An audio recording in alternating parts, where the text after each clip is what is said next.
Hi there, Aquarius. Just trying to remember what sign I was going to do. This is Raina, and this is your April 2019 relationship reading. This reading is intended for people who are struggling in their relationship, and my intention is to possibly provide some kind of synchronicity through these cards that may relate to your situation, just to provoke thought within yourself about what your next move will be.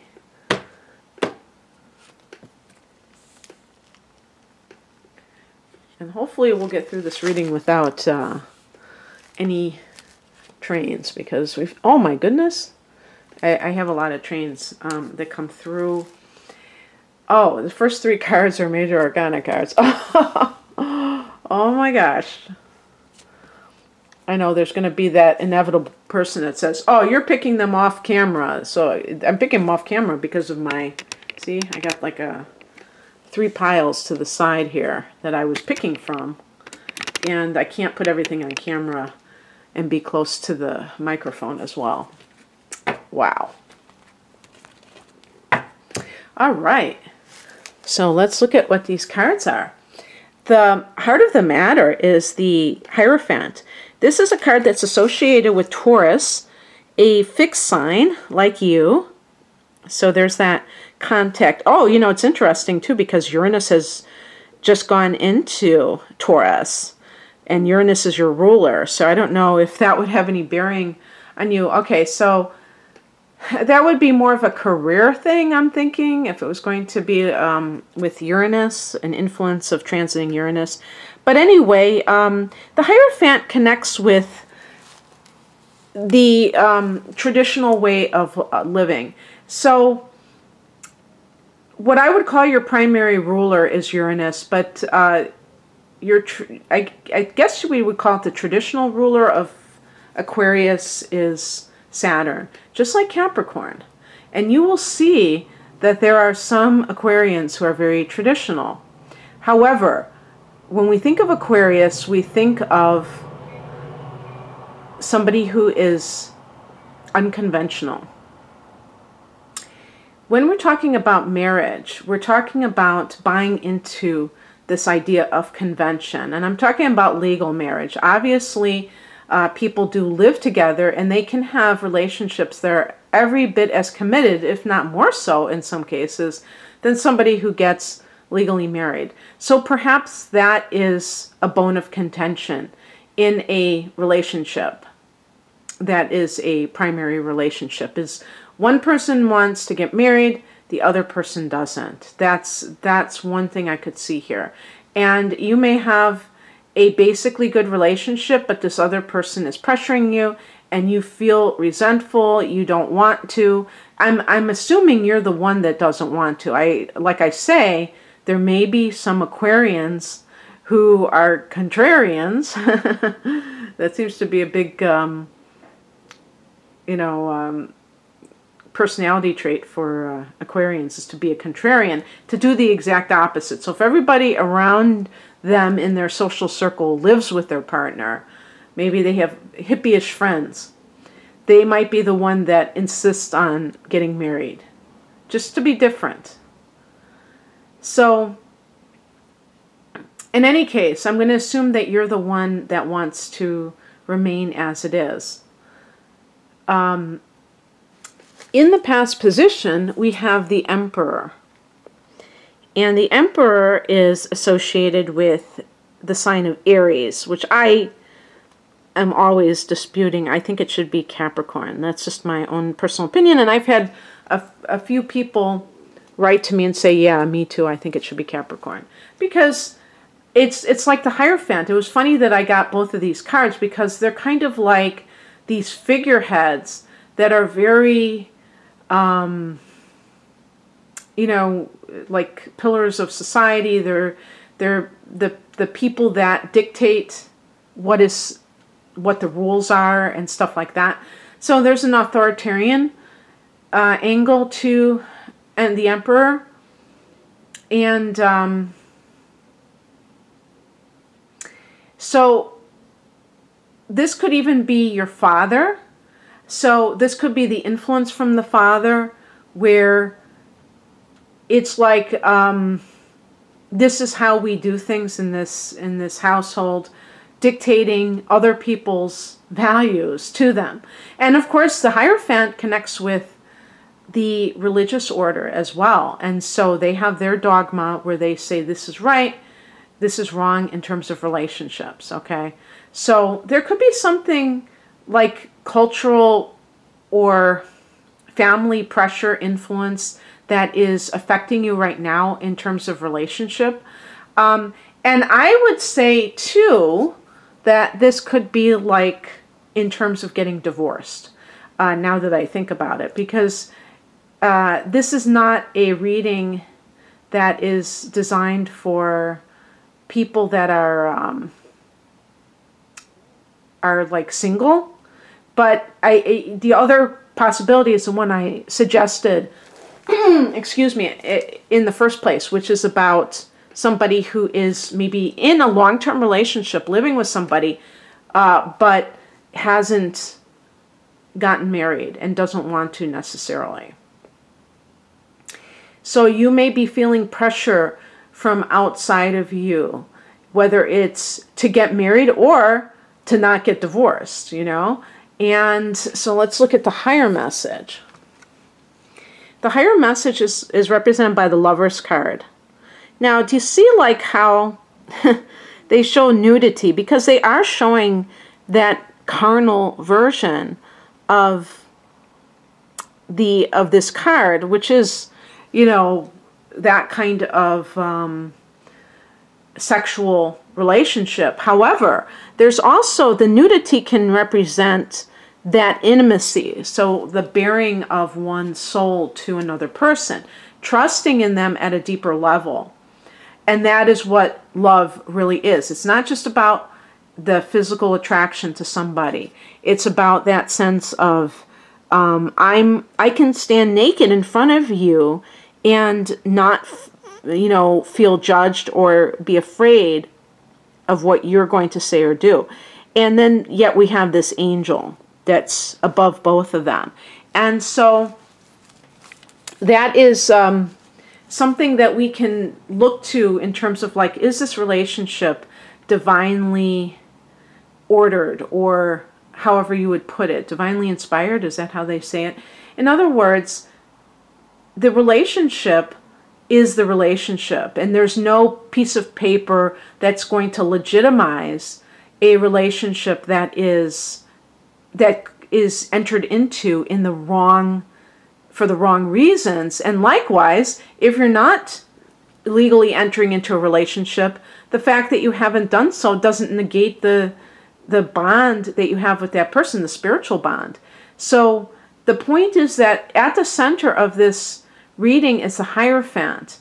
And the Hierophant is kind of like running the show here in terms of like what you're supposed to do, what you're not supposed to do. And you have to decide if this person speaks for you anymore, or if you have kind of transcended the need for this outer authority of your own life choices. Because, you know, it's interesting, the Lover's card relates to choice, having to make a choice. We actually have two cards. This is a minor arcana version of that. So very interesting. It's not something that I'm just going to sit here and tell you, you know, wrap it up nicely in a bow. These are very interesting questions to ponder on. And so you don't, and I think what the Lover's card is suggesting is you don't need validation from an outer authority. The Emperor could be a parent. Also, the Emperor, by the way, can be a judge who has to make that decision. So,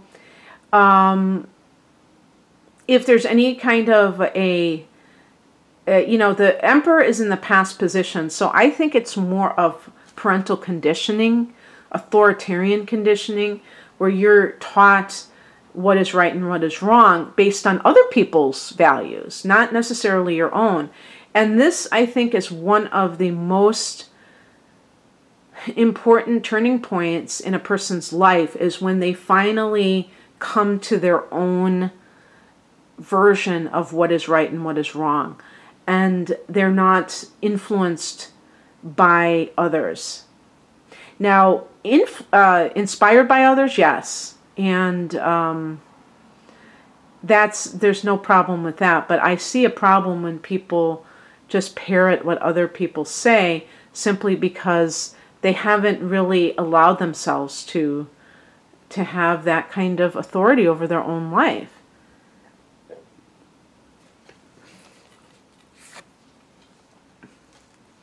What crosses you is represented by the star card, and this is your card. So it's funny. And this card relates to having hope for the future, believing in the unseen world. So I always joke around about, I always say, are Aquarians more likely to be atheists than other signs? And there may be a correlation between air signs in general and atheism. That'd be interesting to find out. I don't know how I'd go about that. But I think that Aquarians are highly intuitive.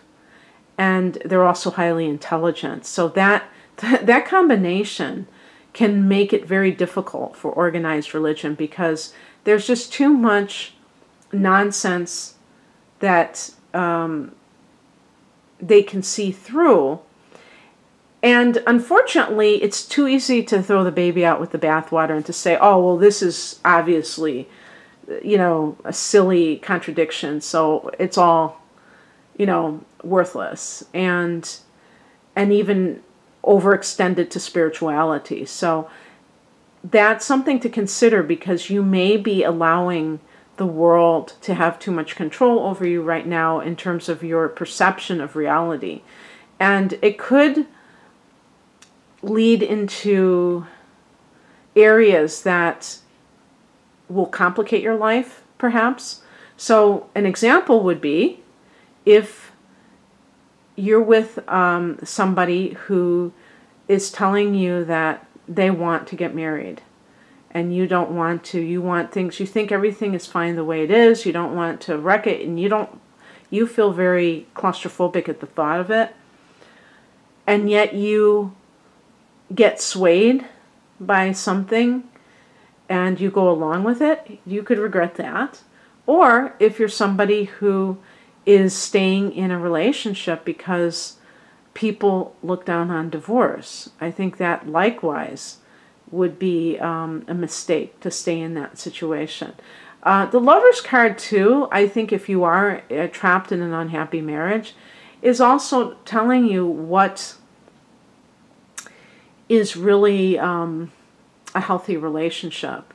And that is having a real openness with that other person, where you can share everything, where you're not hiding anything. And maybe if you don't have that in your current relationship, that is really creating a lot of the problems, where you just feel alienated from that other person.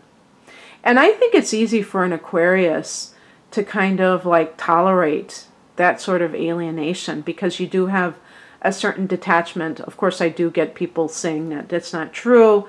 And I'll just say this, hopefully for the last time, but probably not. If you think everybody can be anything, then I don't even see why you would care about astrology, because it's all about archetypes. It's all about Aquarians are this way, Capricorns are that way. Obviously, we have multiple influences. If you're sophisticated enough to know about your moon sign and all those other influences. So it's not going to be straight sun sign influence. However, I still go back to the sun sign as telling me enough. That's enough information for me. Not that that's all I use in private readings by a long shot, but I mean, I'm just saying that I do believe that Aquarians are detached. Now, even if they have a moon in Pisces, they will have times where they will just cut something off abruptly. They may have times when they're extremely compassionate and, connected deeply with somebody, and then they can just go unpredictably into this phase of not having anything to do with somebody. And it could be because they realize that it's over or that it's not compatible, and they just want to cleanly break it off. To another person, it may seem as very cold or mean or something like that, but it's not. It's just like, hey, you know, we're just not vibing, so sayonara. So in any case, I think too, with the Star card, be careful. I mean, in this challenge position, be careful about any kind of, yeah, I mean, it goes along with what I was saying, that you have to have proof that something is really out there for you. So for instance, if you're in an unhappy relationship and you get this Star card in the challenge position, it might be saying, you know, you haven't met your soulmate yet. The Lover's card might be your soulmate, okay? And you haven't met that person yet. But you might say, but how can I prove it? And you just want to kind of hang on to this relationship until you find that person.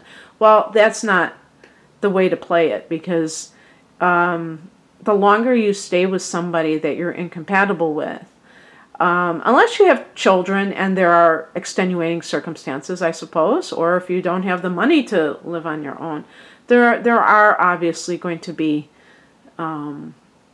exceptions to this. But in general, if you subject yourself to that type of environment, it's going to lead to more and more lack of alignment. And that is also what this could mean with the Star in this challenge position, is that you're out of alignment. And it could be that you are faced with these people. I see these, the Hierophant and the Emperor, it looks like they're proclaiming something, or they're kind of coming down, laying down the gauntlet, and it's like, no, you know, this is my life. What's coming in is represented by the Two of Swords, a choice, a fork in the road, having this feeling that, yeah, something has to give. I have to make a decision now. It's time. And you know, it's possible that you are with, maybe you're with a Taurus and you have met an Aries person. I can say that the Aries person would probably be more compatible overall with you, unless the Taurus person is a new person, because then we have here as the outcome the Page of Pentacles. And this could be starting a new relationship with somebody who is an earth sign, like Taurus, like Virgo, like Capricorn. But also, I would say too, with these two cards, these last two cards, the making a choice, and perhaps with the Page of Pentacles, receiving some kind of a message. Now, Pentacles can speak of students and also of receiving money. But I think it could be receiving some kind of, who knows, maybe documentation that relates to a marriage. And perhaps that is communication regarding getting a divorce, and you've decided to make that choice. Because with the Emperor, yeah, it could be with something that's a judge deciding or going through that process. And yeah, maybe you're just waiting for the papers to be able to do it. But I see there's some choice. So it has to be something that you're initiating. And another thing that we could say with pages having to do with new experiences, look for the new moon in Taurus, which is happening on May 4th, and see if that has any kind of significance for you in terms of developments Maybe you are waiting on news of some sort, but it's going to be of a practical nature. So it's going to, so perhaps if you're looking to get a new job, I mean, this could even be something along those lines, dealing with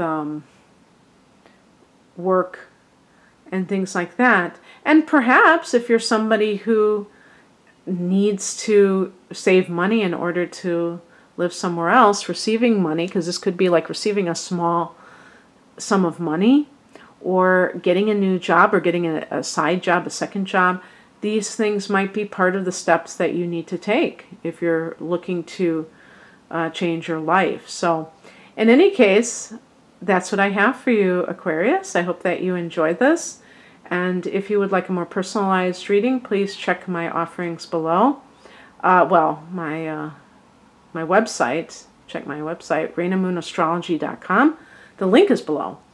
Have a great April. Take care. Bye.